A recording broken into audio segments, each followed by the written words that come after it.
she told me as we were getting ready to leave, she said, "You will meet an alien within a year and a half. You will see the alien, but your wife will not see it." Thanks a lot, Liz. So I'm on my 6-month countdown now because we're almost up to the 1 year mark. Well, yeah. Oh my goodness! You told her. She is telling you that you, the cop, is going to see this, and your intuitive wife is not going to see this. That's what she said, yes. And I think we told her we were coming back from Roswell. I think you told her I think you made the statement perhaps that you were interested in UFOs, but you'd never, interested in aliens, but you'd never I had never seen anything myself. And then she said, very matter of, well, you'll see one. It'll be a year and a half. And then she looks at me and says, but you won't see it. Okay. Oh, boy, that would have been disappointing, I would imagine, for Joanne. I'll see another one. I've already seen a lot of stuff. Yes, it made me think of that movie about the Loch Ness Monster with Ted Danson and this cute little girl. There's a scene in there where they're talking about the monster showing up, and Ted Danson says, well, I'll believe it when I see it.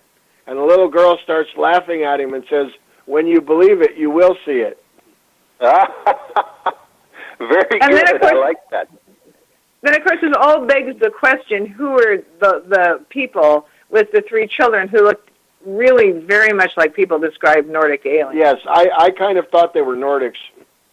Yes. They were really striking. These children were not ordinary. No matter what they were, these children were not ordinary. And they didn't look a thing like their parents. No, not even a little bit. Yes. Yeah. Well, and my goodness, Jim, does that kind of color how you go through life here these next 6 months? Well, sure. And I'm trying to go in different directions anyway because you know what they say about the definition of insanity. It's doing the same thing over and over again and it's expecting different results. I am done cataloging lights in the sky. I reached the point where I just cannot do it anymore. For me, it's pointless. It gets me nowhere. And you know, there are some kinds of UFO cases that I still very much want to investigate. But your average run-of-the-mill, I saw a light in the distance, and it moved really oddly, and I'm sure that it was the commander of the alien armada. I just can't do those anymore. I mean, and they may be perfectly valid sightings, and most of the time the people are really sincere, but you end up with a case that you really can't do anything with. It's not a case that's going to convince anyone else about the reality of the UFO phenomena. It's just going to be one more odd light in the sky case. And what do you do with them? We've got warehouses full of them. What we do with those, though, is like I was saying, you know, we encourage the people, yes, if you think you've seen an extraordinary thing, you need to write about it to preserve it. You need to think about it, maybe pray about it, meditate, whatever you do, and maybe try to see more. Because this is special to you, and it changed your life, and maybe you need to live your life accordingly. But what can we do with it? We can just say, bless your heart, I'm glad you had the experience. Right. So now I personally am trying to open myself up to more possibilities. So can I tell the story of that happened to us when we moved? Would you please? Okay, Michael, you want a ghost story now? Oh, yes, definitely. We have not told this story before, so we were talking about what we would say on your show, and we decided we would tell this story because it's really quite amazing, okay? Well, we decided... Let me tell you this. Not only do we have a national audience here, but probably 40% of Night Dreams Talk Radio is heard in Europe, so they are going to love this story as well, I'm sure. Well, good. Hello, Europe. Yay. Well, we decided about a year ago that we wanted to sell. Our house in Olympia was way too big. Our children are gone, and we're getting older. We want worry-free living in a nice place. Anyway, we had decided we wanted to move and sell our house. And we put our house on the market last summer, and everything that could have gone wrong went wrong. And it was a hot market. Our house was a very nice house in a good location, but it just didn't sell, and there was really no reason why it didn't sell. But finally, we were just so frustrated by October, and it was such a mess. I said to Jim, maybe the universe doesn't want us to move. We're going to take the house off the market and think about it again in the spring. So we did that. So we're approaching the spring, and we found a better realtor. And Jim and I tango. That's one thing we do. And we went to the tango festival. We tango dance. We went to the tango festival in Tucson, Arizona.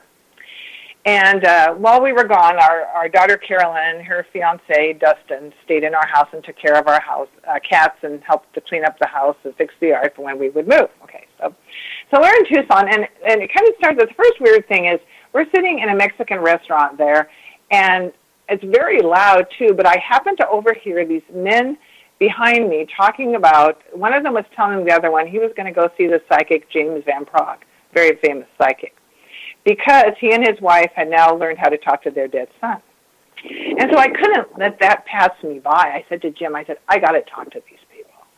So we finished, we scooted around the booth, and I said, gee, I'm a psychic, and I heard you talking about James Van Praagh and your son, and would you mind telling us your story? Well, I won't go on and on about this, but the man was very glad to share his story, and he told us about how he had two sons, and his older son had gotten involved with drugs, very heartbreaking, and it ruined his life.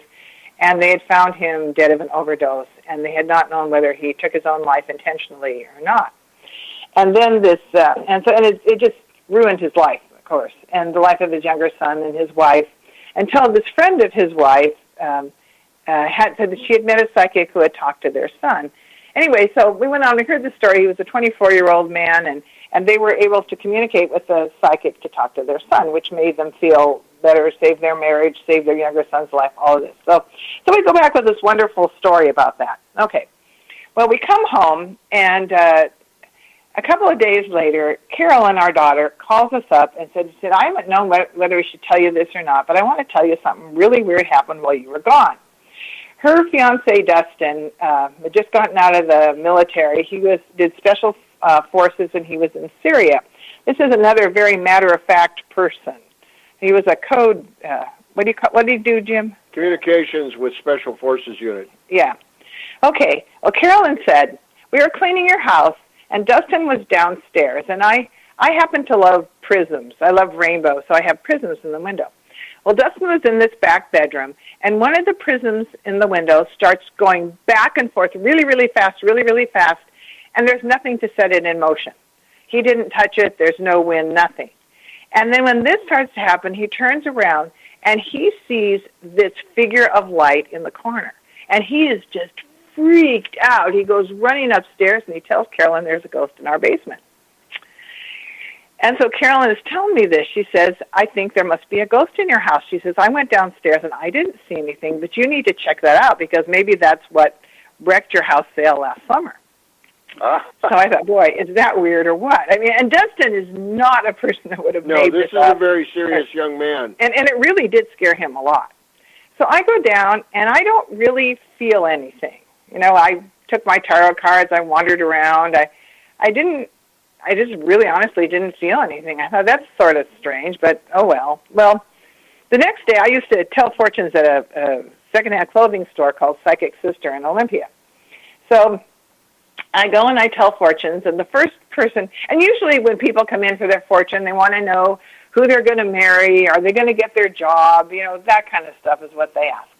Well, the first person they came in sits down and says, can you talk to the dead?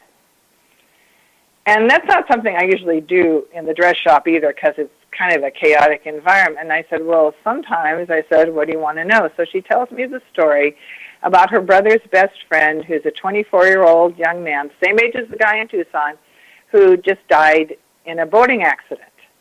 And everyone was so devastated, just want to know if he's all right. So I did turn over cards for her. And we got a very, very encouraging message that he was fine. And, anyway. Okay, so the next person that comes in for their fortune sits down and says, I'm just here from Chicago, and I wonder if you can talk to the dead. And I'm sitting there. I can't believe this is happening. And I said, well, I sometimes talk to the dead. And she said, my cousin, who is 24, just drowned in a canoe accident on this river in Indiana.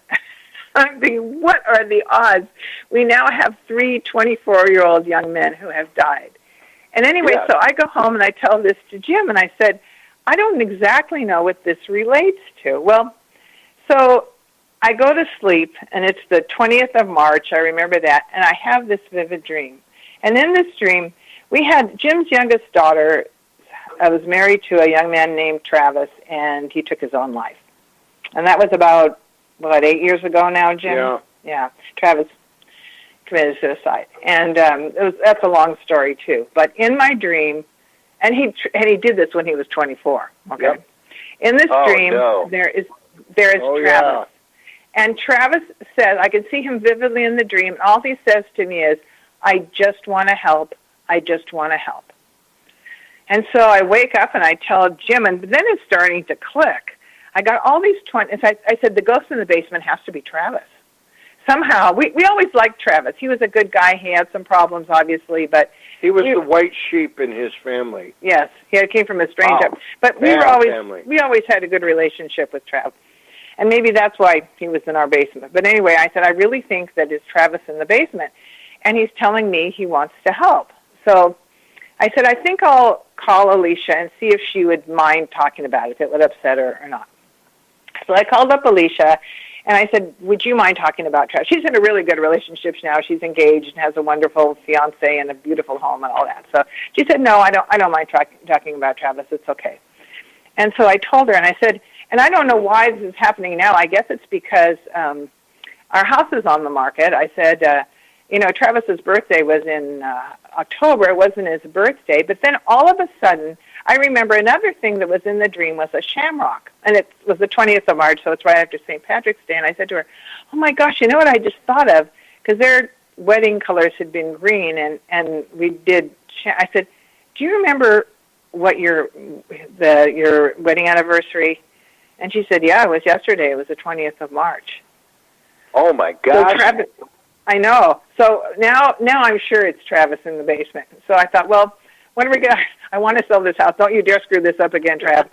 and so I asked Alicia, do you have anything of Travis's that I could have? And she said, yeah, I have a dead husband box. I'll find you something. So we go up there the next day. We were going to go up there anyway to see them. And she gives me, he worked in the woods, and he had this, colored jacket that he wore. Safety vest. Yeah, safety vest. So she gives me a picture of him in his safety vest. So I took this, and I meditated, and I said, okay, Travis, I said, you can help. You want to help us? You can help. I really, really need to sell this house for a lot of reasons. You got to help us sell this house. Then you have to help us find the perfect place. Okay, we put our house on the market. It sells in one day with 3 offers for more than we were asking. Yep. Okay, and then... Goodness.